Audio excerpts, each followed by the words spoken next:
നമസ്കാരം. മലയാളി വാർത്ത ഇൻസൈഡിലേക്ക് സ്വാഗതം ശ്രീ കെ എം ഷാജഹാൻ. നടുക്കുന്ന ഒരു വാർത്തയാണ് പ്രേക്ഷകരുടെ മുന്നിൽ ഞങ്ങൾ അവതരിപ്പിക്കുന്നത്.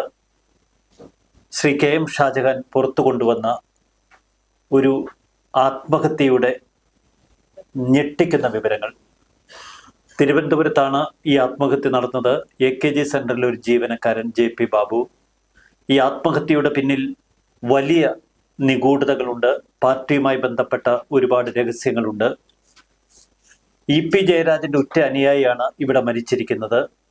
ഈ മരണത്തിന് ഉത്തരവാദികളെ അദ്ദേഹം തൻ്റെ ആത്മഹത്യക്ക് തൊട്ടു മുൻപിലുള്ള ഓഡിയോയിൽ തന്നെ ചൂണ്ടിക്കാട്ടുന്നുണ്ട്. എന്നിട്ടും AKG സെന്ററുമായി ബന്ധപ്പെട്ട ഈ മരണവാർത്ത വേണ്ട വിധം ആർജവത്തോടെ വാർത്തയാക്കാൻ കേരളത്തിലെ മാധ്യമങ്ങൾ ഭയക്കുന്നു.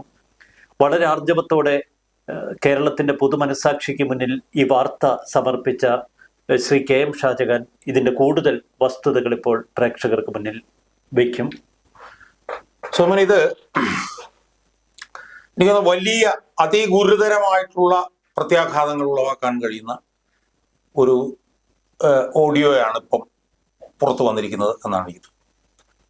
നമ്മൾ ആരും യഥാർത്ഥത്തിൽ ശ്രദ്ധിച്ചില്ല. JP ബാബു എന്ന് പറയുന്ന AKG സെന്ററിലെ ഒരു ജീവനക്കാരൻ, അദ്ദേഹം ആത്മഹത്യ ചെയ്തു എന്ന് പറഞ്ഞുകൊണ്ട് നവംബർ 30 പത്രങ്ങളിലൊക്കെ ചെറിയ വാർത്ത വന്നു. ആ വാർത്ത എന്താണെന്ന് ചോദിച്ചു കഴിഞ്ഞാൽ, AKG സെന്ററിൽ ജോലി ചെയ്തിരുന്ന ഒരു JP ബാബു എന്ന് പറഞ്ഞ ഒരാൾ, അയാളുടെ വീടിന്റെ സൺഷെയ്ഡിന്റെ അവിടെ ആത്മഹത്യ ചെയ്തു. അയാൾ AKG സെന്ററിലെ ജീവനക്കാരനായിരുന്നു. 4 മാസങ്ങൾക്ക് മുമ്പ് അയാൾ AKG സെന്ററിൽ നിന്ന് പുറത്താക്കി. അയാളുടെ മക്കള്, പിന്നെ ഭാര്യ, അവരുടെ കാര്യങ്ങൾ. അയാളൊരു മുഴുവൻ സമയ പാർട്ടി പ്രവർത്തകനായിരുന്നു. 2 ലോക്കൽ കമ്മിറ്റികളിലെ അംഗമായിരുന്നു. അയാൾ ഫ്ലാറ്റിലാണ് ജോലി ചെയ്തിരുന്നത്. അയാൾ ആത്മഹത്യ ചെയ്തു. പക്ഷെ ഇന്നലെ കേരളമതിയിൽ വന്നൊരു വാർത്തയിൽ കുറച്ചുകൂടി അത് മറ്റ് പത്രങ്ങളിലൊക്കെ ഞാൻ ഈ പറഞ്ഞതേ വന്നുള്ളൂ. പക്ഷെ കേരളമതിയിൽ കുറച്ചുകൂടി വാർത്തകൾ വന്നിരുന്നു. അയാൾ മാനസിക പീഡനം അനുഭവിച്ചിട്ടാണ് അയാൾ ആത്മഹത്യ ചെയ്തത് എന്ന് പറഞ്ഞിട്ട് ഒരു വാർത്ത വന്നു. ആ വാർത്ത ഒരു പത്രമാധ്യമങ്ങളും സ്വയം പറഞ്ഞതുപോലെ കണ്ടതായി പോലും നടിച്ചില്ല. AKG സെന്ററിലെ ജീവനക്കാരൻ 4 മാസം മുമ്പ് ആത്മഹത്യ ചെയ്തു. ഇതായിരുന്നു 4 മാസം മുമ്പ് 4 മാസം മുമ്പ് പിരിച്ചുവിട്ട ഒരു ജീവനക്കാരൻ നവംബർ 29 3 ദിവസങ്ങൾക്ക് മുമ്പ് ആത്മഹത്യ ചെയ്തു. പക്ഷേ അയാളെ പിരിച്ചുവിട്ടത് 4 മാസം. 1 രാവിലെ 10 മണിക്കോ മറ്റോ പിന്നെ നെടുമങ്ങാട് അവിടെ പോസ്റ്റ്മോർട്ടം നടന്നു. അത് ക്രിമേഷനും നടന്നു. ഇതാണ് വന്ന വാർത്ത. ഈ വാർത്തയുമായി ബന്ധപ്പെട്ടുകൊണ്ട്, ഈ വിഷയവുമായി ബന്ധപ്പെട്ടുകൊണ്ട് ഇപ്പോൾ ഞാൻ പുറത്തേക്ക് കൊണ്ടുവന്ന ഓഡിയോ ക്ലിപ്പ്, അത് നമുക്ക് എനിക്ക് തോന്നുന്നു ആദ്യം ഒന്ന് കേൾക്കാം. അത് കേട്ടതിന് ശേഷം നമുക്ക് വിശദമായി ഈ വിഷയത്തിലേക്ക് പോകാം എന്ന് തോന്നുന്നു. EP ഞാനും ഒറ്റ കൈയാണ് ഒന്നാണെന്നുള്ള ഇത് അവിടെ നിന്ന് ഒഴിവാക്കി. AKG സെന്ററിന് ലാസ്റ്റ് ഒരു പത്രസമ്മേളനം ഉണ്ടായിരുന്നല്ലോ. ലാസ്റ്റിലൊരു പത്രസമ്മേളനം ഉണ്ടായിരുന്നു. മനസ്സിലാക്കണം, നിങ്ങൾ ശ്രദ്ധിക്കണം. ഞാൻ 13 വർഷം കൊണ്ട് അവിടെ നിൽക്കുകയാണ്. ഞാൻ കുറച്ച് EP വന്നതിന് ശേഷം ഞാൻ EP ആയിട്ട് ഭയങ്കര ബന്ധമാണ്. EP എങ്ങനെയുള്ള ഒഴിവാക്കണം. EP ഒഴിവാക്കിയതിന് ശേഷം എന്നെ ഒഴിവാക്കി. പക്ഷെ EPക്ക് ഏറ്റവും ശത്രുവാണെന്ന് ഈ ഗോവിന്ദ മാഷും. ഇല്ല, നിങ്ങൾക്ക് നിങ്ങൾക്ക് എന്തരാ പാര? ഒരു പാരയാവില്ല. പാരയെന്ന് പറഞ്ഞാൽ ഞങ്ങൾക്ക് വലിയ പാരയാവൂ. നിങ്ങൾ EP എൻ്റെ ഭാര്യ മരിച്ചപ്പോൾ നിങ്ങൾ എല്ലാവരും വന്നു. പക്ഷെ മനോസാക്ഷി കാണിച്ചതാര്? EP അല്ല.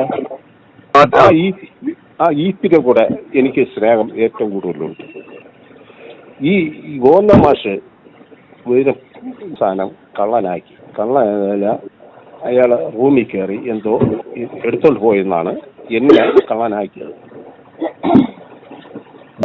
ഞാൻ 13 വർഷം വരെ അയാൾക്ക് ജ്യൂസ് കലക്കി കൊടുക്കുക, അയാൾക്ക് ആഹാരം എല്ലാം ഞാനാണ് കൊടുക്കുന്നത്, കൊടുത്തുകൊണ്ടിരുന്നത്. അവസാനം അതല്ല, 2 പെൺകുട്ടികൾ അവിടെ ഉണ്ടായിരുന്നു. ഒന്ന് ഗോവിന്ദ മാഷ സഹോദര മോള്, ഒന്ന് അവിടുത്തെ ഗോവിന്ദ മാഷക്ക് ഭക്ഷണം കൊടുക്കുന്ന ഒരു ഗസ്റ്റ് ഉണ്ടായിരുന്നു, ഒരു പെൺകുട്ടി. അത് കണ്ണൂരുള്ളതാണ്. ശാന്തി എന്നാണ് പേര്. ഈ രണ്ടെണ്ണവും അവസാനം ഈ കുട്ടിയെ കാണാൻ വരുന്നു. 3 മാസത്തെ സഹോദര മോളെ കാണാൻ ഒരു പയ്യൻ വരും. ഞാൻ പറഞ്ഞ് 10 മണി വരെ ഗേറ്റ്, 10 മണിക്ക് ശേഷം ഗേറ്റ് അടയ്ക്കും. ഈ പെണ്ണിന് അതൊരു ഉന്മേഷമായി, ഒരു വൈലൻ്റായി. ഇത് 2-3 ദിവസം ഇങ്ങനെ നടന്നുകൊണ്ടിരുന്നു. എനിക്കത് അവർക്കൊരു പ്രശ്നമായി. അതായത് 3 മാസ സഹോദര മോളെന്ന് പറയുമ്പം ചിന്തിച്ചു നോക്കണം. അപ്പം ഇവര് എന്നെ തഴയാൻ വേണ്ടി കുറച്ച് ദിവസം കൊണ്ട് ശ്രമിക്കുകയാണ്. അപ്പോൾ ഞാനൊരു കള്ളനായി നിൽക്കുകയാണ്. എന്നെ പുറത്താക്കി. സെപ്റ്റിക്കേക്ക് മറ്റേ EP പുറത്തായപ്പോൾ ഞാനും പോയി. അതിൻ്റെ പിറ്റന്ന് ഞാനും പോയി. നിങ്ങൾക്ക് ശ്രദ്ധിക്കുകയാണെങ്കിൽ ശ്രദ്ധിക്കുക, അതിന് കുഴപ്പമില്ല. ഇതാണ് വേണ്ടത്. ഈ 3 മാസ സഹോദര മോള് അവന് ആ കുട്ടിക്ക് വന്ന പയ്യനെ ഞാൻ തടഞ്ഞു. 10 മണിക്ക് ശേഷം ഈ ഗേറ്റിന് പുറത്ത് നിൽക്കാവൂ, അകത്ത് കയറില്ലെന്ന് പറഞ്ഞു. ഇതാണ് പ്രശ്നം. സുഹൃത്തുക്കളെ, ഈ ഓഡിയോ ക്ലിപ്പ് കേട്ടല്ലോ. ഈ ഓഡിയോ ക്ലിപ്പ് ഈ ആത്മഹത്യ ചെയ്ത ഈ JP ബാബു നടത്തുന്ന ഒരു സംഭാഷണമാണ്. ആ സംഭാഷണത്തിൽ 2 കാര്യങ്ങളാണ് JP ബാബു അതിനകത്ത് സൂചിപ്പിക്കുന്നത്. ആ 2 കാരണങ്ങളും തന്നെ AKG സെന്ററിൽ നിന്ന് ഒഴിവാക്കുന്നതിന് ഇടയാക്കിയ 2 കാരണങ്ങളാണ്. ആ കാരണങ്ങൾക്ക് പ്രസക്തി വർദ്ധിക്കുന്നത് അയാൾ ആത്മഹത്യ ചെയ്ത സാഹചര്യത്തിലാണ്. ആത്മഹത്യ ചെയ്തില്ലായിരുന്നെങ്കിൽ ഒരുപക്ഷെ ഈ വിഷയങ്ങൾക്ക് ഇത്രയും പ്രസക്തി വരണം എന്നില്ല. പക്ഷെ അയാളിപ്പം നമ്മളോടൊപ്പം ഇല്ല, അയാൾ ആത്മഹത്യ ചെയ്തിരിക്കുന്നു. ഞാൻ യഥാർത്ഥത്തിൽ ഇന്ന് ഈ ബാബുവിന്റെ ഒരു ബന്ധുവുമായി ഞാൻ സംസാരിക്കുകയുണ്ടായി, രാവിലെ സംസാരിച്ചപ്പോഴത്തേക്ക് ബന്ധു എന്നോട് സൂചിപ്പിച്ചത് അദ്ദേഹം വലിയ തോതിലുള്ള മാനസിക വ്യഥയ്ക്ക് അടിമയായിരുന്നു. അദ്ദേഹം കരയുക പോലും ചെയ്തു പലപ്പോഴും. അവിടെ എന്നെ ചതിച്ചതാണ് എന്നൊക്കെ പറഞ്ഞിട്ട് കരയുക പോലും ചെയ്തു എന്നൊക്കെ പറഞ്ഞുകൊണ്ട് ആ ബന്ധുവിനടുത്ത് സംസാരിച്ചതായിട്ട് ആ ബന്ധുവിനോട് വിശദമായി സൂചിപ്പിച്ചു. സുഹൃത്തുക്കളെ, നിങ്ങൾ ഈ ക്ലിപ്പ് കേൾക്കുമ്പോൾ അതിനകത്ത് നിന്ന് നമുക്ക് കേൾക്കാൻ കഴിയുന്നത് 2 പ്രധാനപ്പെട്ട കാര്യങ്ങളാണ്. അതിലൊന്ന് എന്ന് പറയുന്നത് അയാളും EP ജയരാജൻ എന്ന് പറയുന്ന നേതാവുമായിട്ടുള്ള ഗാഢമായിട്ടുള്ള ബന്ധമാണ്. അതാണ് അയാൾ ആദ്യം സൂചിപ്പിക്കുന്നത്. എത്രയോ വർഷങ്ങൾ EP ജയരാജനോടൊപ്പം ജോലി ചെയ്തിരുന്നു. EP ജയരാജന് ഇതുപോലെ ഭക്ഷണം ഉണ്ടാക്കി കൊടുത്തിരുന്നു, ജ്യൂസ് ഉണ്ടാക്കി കൊടുത്തിരുന്നു. വളരെ അടുത്ത ബന്ധമായിരുന്നു ഉണ്ടായിരുന്നത്.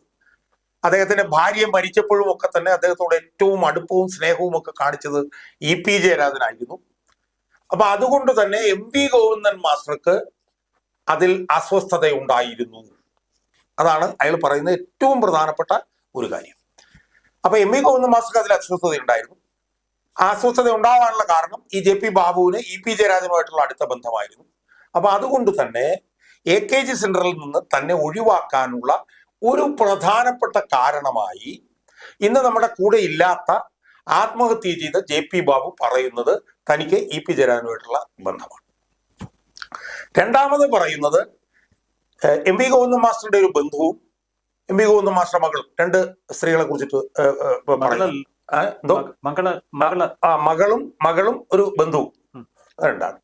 അപ്പൊ അതില് ഈ ബന്ധുവിനെ കാണാനായി ഒരു ചെറുപ്പക്കാരൻ അവിടെ അസമയത്ത് വരുമായിരുന്നുവെന്നും ആ അസമയത്ത് ആ ചെറുപ്പക്കാരൻ വന്നപ്പോൾ ആ ചെറുപ്പക്കാരനോട് അസമയത്ത് ഇനി ഇവിടെ വരാൻ പാടില്ല, 10 മണിക്ക് ശേഷം ഇവിടെ വരാൻ പാടില്ല എന്ന് താൻ പറഞ്ഞുവെന്നും ഈ 2 കാരണങ്ങൾ കൊണ്ടാണ് തന്നെ AKG സെന്ററിൽ നിന്ന് പുറത്താക്കിയത് എന്നുമാണ് JP ബാബു ആ ഓഡിയോ സന്ദേശത്തിൽ പറയുന്നത്. ആ പറഞ്ഞ JP ബാബു ഇന്ന് നമ്മുടെ കൂടെ ഇല്ല. അദ്ദേഹം ഇന്ന് ആത്മഹത്യ ചെയ്തിരിക്കുകയാണ്. അപ്പൊ ഇതിന്റെ ഒരു പ്രത്യാഘാതം എന്താണ് എന്ന് നമ്മൾ ആലോചിച്ച് നോക്കുക. ഈ പാർട്ടിക്കകത്തുള്ള ഈ പകയും ഈ വിഭാഗീയതയും അതിന്റെ തലം എന്താണ് എന്നുള്ളത് നമ്മൾ മനസ്സിലാക്കുക. ആ വിഭാഗീയതയുടെയും പകയുടെയും ഒക്കെ ഭാഗമായി ഒരു സാധാരണ മനുഷ്യൻ, സാധു മനുഷ്യൻ, വളരെ സാധുവായിട്ടുള്ളൊരു മനുഷ്യനായിരുന്നു ഞങ്ങൾക്ക്. AK സെന്ററിലൊക്കെ തന്നെ വലിയ ബഹുമാനം അയാളോട് ഉണ്ടായിരുന്നു. അയാൾ നേരത്തെ കോടിയേരി ബാലകൃഷ്ണന്റെ കൂടെ ജോലി ചെയ്തിരുന്നതായിട്ട് ഉള്ള വിവരമുണ്ട്. അയാളെ കുറിച്ച് വളരെ നല്ല അഭിപ്രായമായിരുന്നു ഉണ്ടായിരുന്നത്.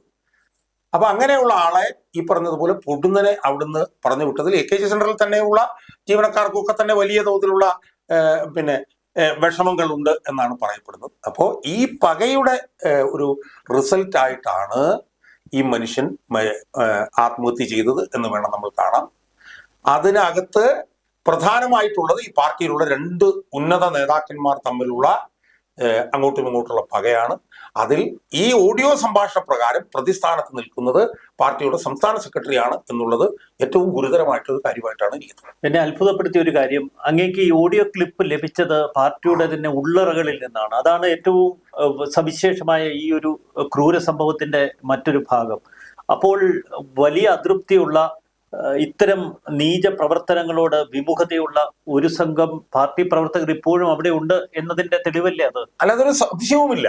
കാരണം ഇത് ഇങ്ങനെ പാർട്ടിക്കകത്ത് നടന്നുകൊണ്ടിരിക്കുന്ന പ്രവർത്തനങ്ങളിൽ ഉള്ള അസംതൃപ്തി പാർട്ടിക്കകത്ത് എത്രത്തോളം ആഴത്തിൽ ഉണ്ട് എന്നതിന്റെ ഏറ്റവും വലിയ തെളിവാണ് ഈ ഓഡിയോ ക്ലിപ്പ് പുറത്തു വരുന്നത്. ഇത് എവിടെയാണ് സംഭവിച്ചിട്ടുള്ളത്? നമ്മളൊന്ന് ആലോചിച്ച് നോക്കൂ. ഇത് KPCC ഓഫീസിലല്ല സംഭവിച്ചിട്ടുള്ളത്. CPM എന്ന് പറയുന്ന ഒരു കേഡർ പാർട്ടിയുടെ സംസ്ഥാന കമ്മിറ്റി ഓഫീസ്, ഇംഗ്ലീഷിൽ പറഞ്ഞാൽ സാങ്ക്ടം സാങ്ക്ടോറം എന്നൊക്കെ പറയുന്നത് പോലെ, അതായത് ഒരു ക്ഷേത്രത്തിലെ വിഗ്രഹം ഇരിക്കുന്ന മുറിക്ക് തുല്യമായിട്ടുള്ള ഒരു സ്ഥലമാണ് CPM എന്ന് പറഞ്ഞ പാർട്ടിയുടെ സംസ്ഥാന കമ്മിറ്റി ഓഫീസ്. ആ സംസ്ഥാന കമ്മിറ്റി ഓഫീസുമായി ബന്ധപ്പെട്ടുകൊണ്ടും ഒക്കെ തന്നെ എന്താണ് നടക്കുന്നത് എന്നുള്ളൊരു പരിച്ഛേദമാണിത്. സംസ്ഥാന കമ്മിറ്റി ഓഫീസിന് നേരെ എതിർസ്ഥാനം ഫ്ലാറ്റ്. ആ ഫ്ലാറ്റിലാണ് പാർട്ടിയുടെ സമുന്നത നേതാക്കന്മാർ എല്ലാവരും താമസിക്കുന്നത്. ആ സമുന്നത നേതാക്കന്മാർ താമസിക്കുന്ന ഫ്ലാറ്റിൽ എന്തൊക്കെയാണ് നടന്നുകൊണ്ടിരിക്കുന്നത് എന്നുള്ളതിന്റെ ഒരു പരിച്ഛേദമാണ് ഇപ്പോൾ പുറത്തു വന്നിരിക്കുന്നത്. അപ്പൊ സ്വാഭാവികമായും ഇത് ഒരു വലിയൊരു ഡാർക്ക് അണ്ടർബെല്ലിയാണ്. അതിനകത്ത് അരുതാത്തതാണ് നടന്നുകൊണ്ടിരിക്കുന്നത് എന്ന് കാണിക്കുന്ന ഒരു പ്രധാനപ്പെട്ട തെളിവാണ് ഇപ്പോൾ ഇതിലൂടെ പുറത്തു വന്നിരിക്കുന്നത് എന്ന് വേണം നമ്മൾ മനസ്സിലാക്കാൻ. വരും ദിവസങ്ങളിൽ വലിയ സ്ഫോടനാത്മകമായ പല പിന്നാമ്പുറ കഥകളും പുറത്തു വരാനുള്ള ഒരു വലിയ വെളിപ്പെടുത്തലാണ് അങ്ങ് നടത്തിയിരിക്കുന്നത്. കേരളത്തിന്റെ പല ഭാഗത്തും ഇത്തരം പൊട്ടിത്തെറികൾ പാർട്ടിയിൽ പ്രകടമാണ്. ഏറ്റവും ഒടുവിൽ തിരുവനന്തപുരത്ത് മംഗലപുരത്ത് പോലും മധു മുല്ലശ്ശേരിക്കെതിരെ ജോയ്, ഇവിടുത്തെ ജില്ലാ സെക്രട്ടറി, തിരിഞ്ഞിരിക്കുന്ന കാഴ്ച നമ്മൾ നേരത്തെ ഇത് കരുനാഗപ്പള്ളിയിലും കുലശേഖരപുരത്തും ആലപ്പുഴയിലും ഒക്കെ ഇത്തരം പൊട്ടിത്തെറികൾ കണ്ടതാണ്. ഭയാനകമായ ഇത്തരം സംഭവങ്ങൾ, ക്രൂരതകൾ, പെൺവേട്ടകൾ, നമ്മൾ കുലശേഖരപുരത്ത് ഉയർന്നു കേട്ട മുദ്രാവാക്യത്തിൽ പീഡനത്തിന്റെ ദൃശ്യങ്ങൾ വരെ അവരുടെ പക്കലുണ്ട് എന്നാണ് അവിടെ സ്ത്രീകളടക്കം മാധ്യമങ്ങളോട് പറഞ്ഞത്. എന്താണ് ഇത്? ഏറ്റവും ഒടുവിൽ എല്ലാം കൂടി പൊട്ടിത്തെറിക്കുന്ന ഒരു അവസ്ഥയാണോ? ഇത് ഈ താഴെത്തട്ടിൽ എന്തുകൊണ്ടാണ് ഇത് നടക്കുന്നത് എന്നുള്ളതിന്റെ ഒരു പ്രതിഫലനമാണ് ഇപ്പൊ പുറത്തു വന്നിട്ടുള്ളത്. താഴെത്തട്ടിൽ ഇങ്ങനെയൊക്കെ നടക്കാനുള്ള കാരണം മുകൾ തട്ടിൽ ഇത് നടക്കുന്നതുകൊണ്ടാണ് എന്ന് ഞാനൊക്കെ പലപ്പോഴും പറഞ്ഞിട്ടുണ്ട്. അപ്പൊ താഴെത്തട്ടിലേക്ക് അഴിമതി ഇത്രയും അരിച്ചിറങ്ങാനുള്ള കാരണം മുകൾ തട്ടിലുള്ളവർ അഴിമതി ആരോപണ വിധേയരായതുകൊണ്ടാണ് എന്ന് എന്നെ പോലുള്ള കമ്മ്യൂണിസ്റ്റുകാർ നേരത്തെ പറഞ്ഞിട്ടുണ്ട്. ഈ CPM എന്ന് പറഞ്ഞ പാർട്ടി മുകളിൽ നിന്ന് താഴത്തേക്ക് കെട്ടിപ്പടുക്കുന്ന ഒരു പാർട്ടിയാണ്. ഡെമോക്രാറ്റിക് സെൻട്രലിസത്തിൽ അധിഷ്ഠിതമായിട്ടുള്ള മുകളിൽ നിന്ന് താഴോട്ട് കെട്ടിപ്പടുക്കുന്ന ഒരു പാർട്ടിയാണ് എന്നുള്ളത് കൊണ്ട് മുകളിൽ നടക്കുന്ന വൃത്തികേടുകൾ വലിയ തോതിൽ താഴെ ആവർത്തിക്കപ്പെടും എന്ന് എന്നെ പോലുള്ള കമ്മ്യൂണിസ്റ്റുകാർ പറഞ്ഞിട്ടുണ്ട്. ഇപ്പൊ ഈ നടന്ന സംഭവം അത് തന്നെയാണ്. താഴെ ഇങ്ങനെയൊക്കെ നടക്കാനുള്ള കാരണം മുകൾ തട്ടിൽ ഇതാണ് നടക്കുന്നത് എന്നുള്ളതാണ്. പാർട്ടിയുടെ സംസ്ഥാന കമ്മിറ്റി ഓഫീസുമായി ബന്ധപ്പെട്ടിട്ടുള്ള ഒരു കേന്ദ്രത്തിൽ തന്നെ നടക്കാൻ പാടില്ലാത്തതും നടക്കുന്നതിന്റെ സൂചനയാണ് ഇപ്പോൾ ഈ ഓഡിയോയിലൂടെ പുറത്തു വരുന്നത്. അപ്പൊ സ്വാഭാവികമായും AKG സെന്ററിൽ ഇതുപോലെയൊക്കെ നടക്കുമ്പോൾ താഴെ ഇതിന്റെ ഒരു 10 ഇരട്ടി വ്യാപ്തിയിൽ നടന്നാൽ അത്ഭുതമില്ല എന്നുള്ളതിന്റെ ഒരു ഞെട്ടിക്കുന്ന തെളിവാണ് ഇപ്പോൾ പുറത്തു വന്നിരിക്കുന്നത്. ഇതിന്റെ പ്രത്യാഘാതം എന്താ സോയ്മോനെ?